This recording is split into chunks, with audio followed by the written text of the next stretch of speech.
అందరికీ నమస్కారం.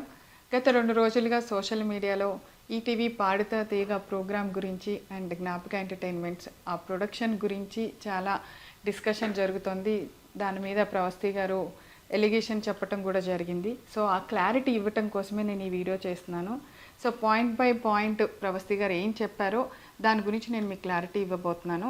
ఫస్ట్ ఆవిడ మాట్లాడిన దాంట్లో నాకు సాంగ్ సెలెక్షన్లోనే బయాస్ చేశారు. వాళ్ళ ఫేవరెట్ కంటెస్టెంట్లకి ఒక సాంగ్స్ ఇచ్చేవాళ్ళు, నాకు నచ్చిన పాటలు, నేను పాడలేని పాటలు అనుకున్నవి చూసి ఇస్తారు అని ఇలా మాట్లాడారు.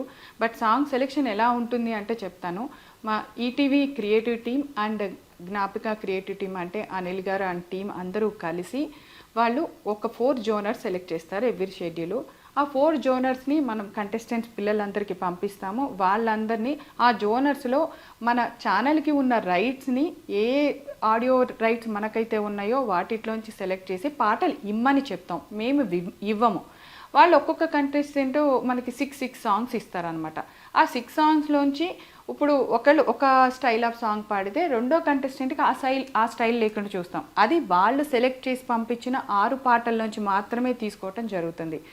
సో ఇది ఒక క్లారిటీ. ఈ 6 పాటల్లోంచి మేము ఇచ్చిన పాటని వాళ్ళు ప్రిపేర్ అయ్యి వాళ్ళు రిహార్సల్స్కి వచ్చి అక్కడి నుంచి నోటేషన్లు అన్నీ జరిగిన తర్వాత వాళ్ళు మేము రెడీ అన్న తర్వాత మా షూట్ డేట్ని మేము అనౌన్స్ చేసి షూట్ చేయడం జరుగుతుంది.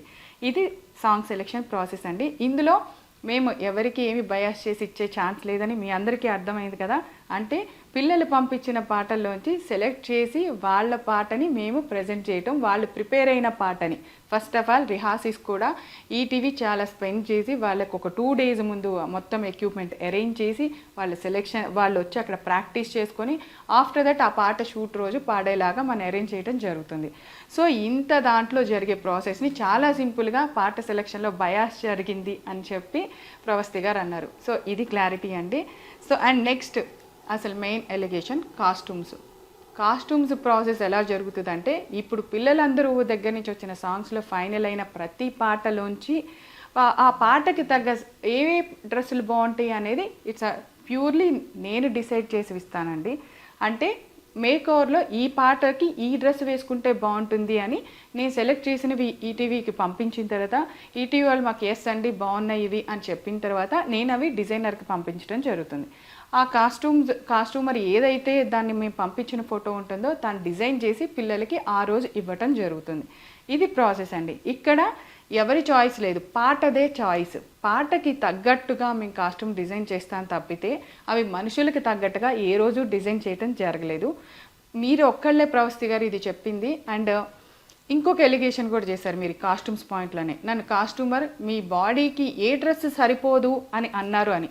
నిజంగా అది తప్పు, అది చాలా తప్పు మాట. ఎవరెవరు బాడీ గురించి మాట్లాడాల్సిన అవసరం లేదు. అది ఎవరి దేవుడిచ్చింది ఎవరు కాదనలేము. దానికి మనం ఒకళ్ళు కామెంట్ చేశారని మనం ఊరికే ఉండక్కర్లా, మీరు చెప్పచ్చు అందరికీ. కానీ మీరు ఇది ఎక్కడ చెప్పాలి, మీరు షూటింగ్ జరుగుతున్నప్పుడు సెట్లో అక్కడ నాకు కానీ షో డైరెక్టర్ అనిల్ గారికి కానీ అండ్ అక్కడ ఉన్న ఈటీవీ ప్రొడక్షన్ మేనేజర్కి కానీ మీరు చెప్పాలి. బాధ్యతగా ఉంటే, మీరు బాధపడి ఉంటే ఆ విషయంలో మీరు ఆ రోజు చెప్పకుండా ఈరోజు ఆఫ్టర్ ఎలిమినేషన్ వచ్చి నన్ను నా బాడీ షేవింగ్ చేశారు, నన్ను ఈ డ్రెస్సులు వేసుకోమన్నారు, నన్ను ఇలాగే ఉండమన్నారు అని చెప్పారు. ఇప్పుడు ఓన్లీ ప్రవస్తి గారికి ఏవైతే పొట్టి బట్టలు ఇచ్చామో అని మాట్లాడారో ఒక్కసారి 10 ఎపిసోడ్లు మనం ప్రవస్తి గారితో షూట్ చేయడం జరిగింది. ఆ 10 ఎపిసోడ్స్ కాస్ట్యూమ్స్ ఒకసారి చూడండి. ఇక్కడ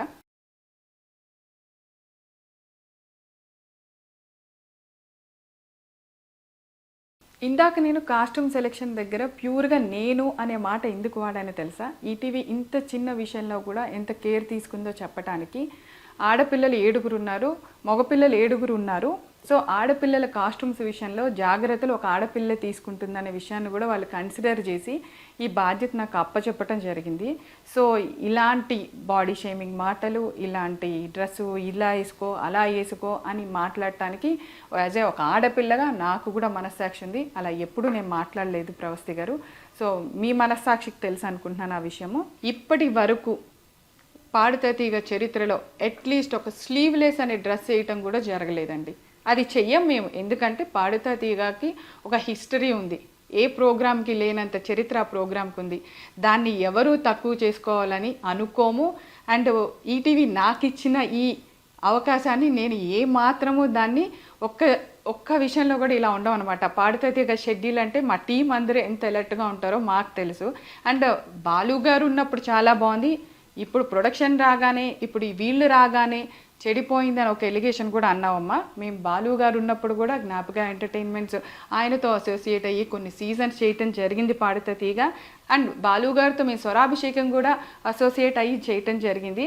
సో బాలు గారితో మాకు ఒక అసోసియేషన్ ఉందమ్మా.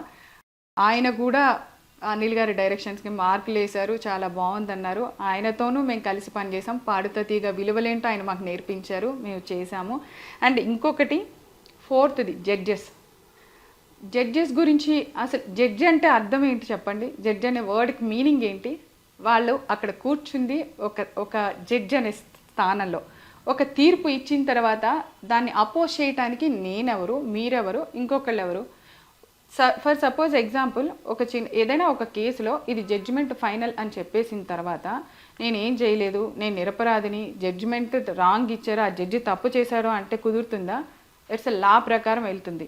సో ఇక్కడ జడ్జిమెంట్ కూడా ప్రతిదీ మీరు పాడిన పాటలకి వాళ్ళు ఇచ్చిన జడ్జిమెంటు ఒక మార్క్ షీట్ మా దగ్గర ఉంటుంది. ఆ మార్క్ షీట్లోంచి మేము అన్ని టోటల్ చేయగా మేమేమి మిమ్మల్ని ఒక ఎపిసోడ్కి ఎలిమినేట్ చేయాల, 2 ఎపిసోడ్కి ఎలిమినేట్ చేయాల, 4 ఎపిసోడ్స్కి ఒక ఎలిమినేషన్ జరుగుతూ ఉంటుంది. ఆ 4 ఎపిసోడ్స్ అంటే మీరు 4 పాటలు పాడుంటారు.